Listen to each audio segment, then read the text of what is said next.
Our guest is an energetic dancehall artist from Delta State. His dancehall style is a unique blend of his mastery of patois, pidgin, and English language. Yo, he delivers captivating, motivating, and inspirational message. He's from a humble background. He's primed to inspire people globally to be the best they can be, irrespective of their background and societal class. His dream is to be the biggest dancehall artist in Africa. He's known for Useless Mixtape and I Beg I Won't Blow EP. Let us welcome Eli Marliq in the building. Broski, how's it going, man? Good to see you. Man, I'm loving the tats, by the way. Bless. So good. Thank you very much. How many tats do you have?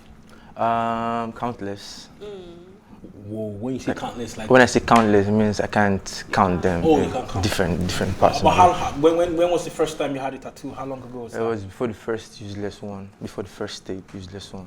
I think it was the only youth I had here, just like to prepare the tape, to like anticipate the tape. But after the first tattoo, I think I got addicted and started drawing tattoos. Yo, a lot of people have tattoos for different reasons. What was your first reason for having tattoos? Because I wanted to look different. Word.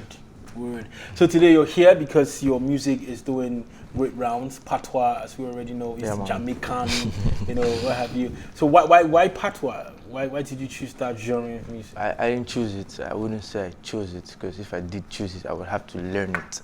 So it's just something I just started doing. It's just something I noticed and know how to do. So I started working on it. And I started rapping, actually. I started music rapping. But all of a sudden, I started doing this dancehall, reggae kind of vibe. So I started working on it, and I'm here now. Oh, wow. That's really nice. So what's your biggest project so far? My biggest project so far, I would say Useless mixtape, because from the mixtape, it started as a mixtape, but now Useless is a lifestyle. So the whole Get To It family, you hear useless, reckless, so it's now a lifestyle. When I say useless, the response is reckless. Okay. And guess what, guys? The useless is not the USE. No. It starts with the Y. Y, yeah. Wow. Why do you have the Y? Because it doesn't mean the same thing as the useless with the U. This is the useless with the Y. I got the word from when I was in the ghetto back then. They used to call me useless, that useless boy. So when I came to LAG, I was working on a tape and I said, what can I name it? And I remember that useless boy. This reminds me of a quote when you say, when you have lemon, you make lemonade out of it. Lemonade out of it. That's really But I'm curious, why would you call you a useless boy? That means you must have been giving them trouble. Yes, no. Okay, so are you ready to trouble the music industry right now? Of course. So what's the plan? Useless 2. Useless 2. Second volume of the tape is dropping. I think sometime between March and April, sometime around that period. Okay, who's gonna be on it? I have 3 guest artists on the tape, but I'll reveal just 2 so people can wait for the track list. I have Eriga on the tape. Paper Boy. King Paperboy, King of the South. Yeah. I have King Perry on that. King Perry. Bad man. The last collaboration, I think I'll leave that till when the track list drops. Oh, okay. Yeah, we should be expecting the bomb then. Yeah, tracing back to the Nigerian entertainment industry when it all started, the likes of Blackie and the likes doing the reggae dancehall and all of that. Yeah. Would you say that the game has changed from that time to now, or it's just they just created the... It has changed. The Nigerian dancehall has really changed. Big ups to legends like Timaya, Patorankin, Burna Boy, really taking the game to an extra whole level. So right now the dancehall game is open for everyone. If you can do your thing. It was a time it was restricted. There was a time like if you're doing dancehall, you can actually get a song on #1. But now the likes of Timaya, they've opened the game for us. So they drop songs and you see Timaya drop Code outside with Buju and his #1 stopping charts. So it's a really good time for Nigerian dancehall. It's a very good platform for that kind of sound. Okay, that's really nice. Your new EP, what inspired it? What exactly inspired it? I Beg I Won't Blow. The EP is I Beg I Won't Blow. What actually inspired the EP? Actually, I texted my manager. I was like, I want to drop an EP. And I said, I beg I won't blow. Then he replied me, no worry, you go blow. I was like, I'm not trying to tell you I beg I won't blow. I'm trying to tell you the name of my EP is called I Beg I Won't Blow. Why is the name? Because I want it to be for posterity. I want it to be like even like years from now, people will go back and I'll be able to tell people, or might even get one time I release a bag I won't blow, and I still no blow, but I kept on pushing. That's the narrative behind that bag I won't blow. You're making your musics are making rounds, so don't worry. Sure. I feel, Sure. it is what it is already. Sure. Okay, so to people who listen to your sound and all of that, what exactly do you try to tell them through your music, and what do you inspire? Generally, I try to inspire the next line of the ghetto youths, the ghetto kids. There's a cheat code for making out of the ghetto. Oh yeah? Yeah. I want to know, bruv. You know, in the ghetto where we're from, we're all raised in a very volatile environment. Yes. And we're all raised to think the same way. You're a ghetto boy, you can't do this, you're a thief, you're that. But if you can actually think differently and move differently and see the bigger picture, then you're well out of the ghetto. He just gave a cheat code. He just gave a cheat code. So if you're still in the ghetto, if you're still in the ghetto, that's the way to get out. But guess what? Yeah, we got some messages from your fans that they would like to ask you a couple of questions. So I'll be reading a few questions. So the first question is from Vandura070. She says, how old were you when you discovered your talent, and what are the challenges you faced as an upcoming artist? I think when did I know I started music? I think like when I was in secondary school. At least you didn't do it for mum or you were in I know, right? From secondary school, I went to a boarding school, government college in Ugili. So from the class, I knew I was different. I knew I didn't want to be in class. I knew I wanted to write and make music and perform. You didn't want to be in class? I know I didn't want to be in class. You knew what you wanted? Yeah, I knew I wanted to be in front of the camera and the lights and everything. I've always wanted that from day one. So as for the challenges I face, I think people always tell me I don't smile when I'm outside.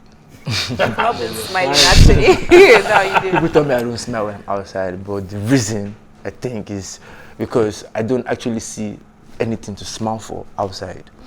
When I wake up, if you check my heart, you know I'm smiling, I'm grateful for life, I'm grateful for everything. But the Nigerian society is really messed up.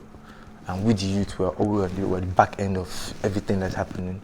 You see police harassing us, you see the agency looking for boys because we're flaunting on social media, you see different things. So there's nothing to smile about because I might be the next victim.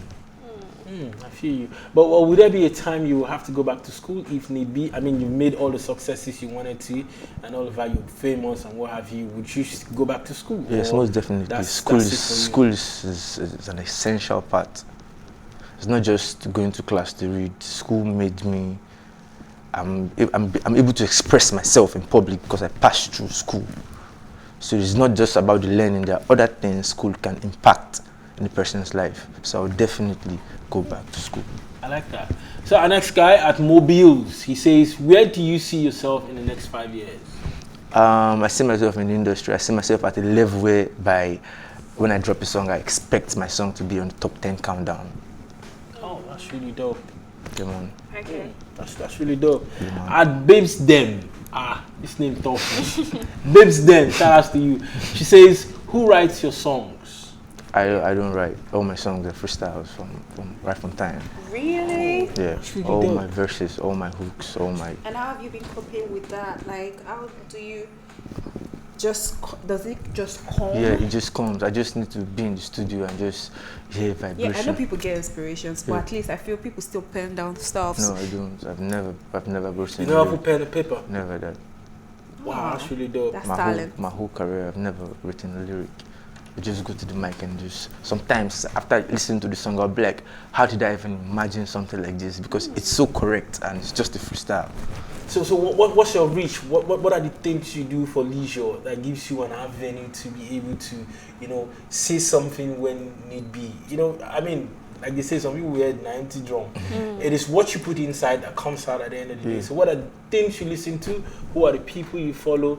What are the books or what are the movies or the stuff that keeps you enlightened at all times? I don't watch TV. I don't watch movies. But I listen to PlusTvAfrica, I listen to Burna Boy, I listen to Timaya. I try to see them, I try to follow their life and see what they are doing and see what they are not doing. You can watch them on TV too. Yeah. But I don't like to watch TV. Why don't you watch TV? Because it's addictive. And you don't want to get addicted. I have busy things. I have other things to do. I have better Okay, things. don't worry. You get stalked very soon, I promise you. Yeah. Okay. At 57807 says, boss, when are you planning to get married? Right on the spot. Okay. When are you planning to get married? But before you get on that, we're talking about Kim Kardashian And Kanye West. Kanye West, Yeah. the whole bustle and all that in their Yeah, relationship. yeah. Yeah. We know you are going to dodge that question somehow, but when you eventually get married and you are caught up in a situation like that, what would be the case? We're different. I would keep quiet. I would just back out and not. Leave the woman to live a life Yeah, without your children. No, not really. I think I would find a way to make things work. Since So I'm the man. I think if it doesn't Kanye is work, looking for a way. wait to make it work. But do you think the way he's I would go going behind social media. I wouldn't do social media. Because my family, I agree with I you. would call a family meeting. Let's sit down and let's talk and let's see how can we make this work without going to social media. But people are different. You can't judge a man for doing what he does. We're all different. Sure. Yeah, we really have to go now because time is fast spent. But then one last question before we go. Valentine is coming. Where is your girlfriend? It's coming. May I real get to you to get to you.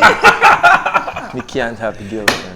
Thank you very much, bro, for coming on the show. We really do Bless, appreciate it, bless, and I'm bless. looking forward to Useless EP2. Yeah. I mean, I love the swag already. I mean, you can't walk into a room and someone will know that you're an artist. You know your art itself, and I'm looking forward to messing with your music and and vibing to it.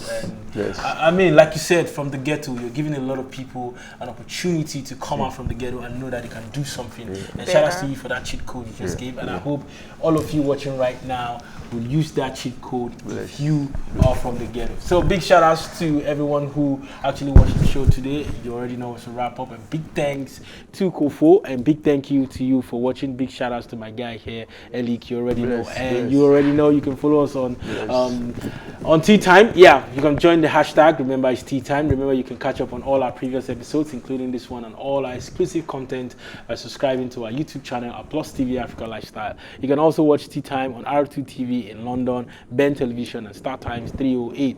A big thank you goes to everyone who actually watched once again. Shout outs to Kofu, shout outs to you, my man Eli, and shout outs to the production team. My name is Mr. Steven Eder. It's time to go have a good sleep and clear the Azul in the system.